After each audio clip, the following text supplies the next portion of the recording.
Bro, Oh, pangit yung ginawa mo kanina. Hindi mo malang ko pinakopya? paano?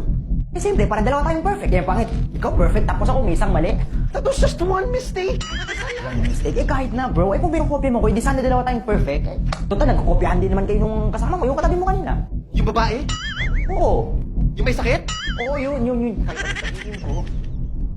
I was wrong. Bro, pangit pa rin yung ginawa mo kasi. Tandang-tanda ko noon, sinabi mo papakopyahin mo ko, di ba? Noon, sinabi mo, di ba? Lasing ako noon.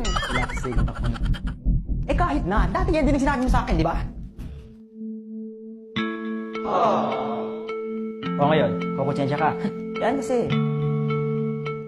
Hey, saan ka galing? Uy, sagutin mo kung kuya mo. Huy, isa! Okay, isa, dalawa, tatlo, pareho lang yon. Ha?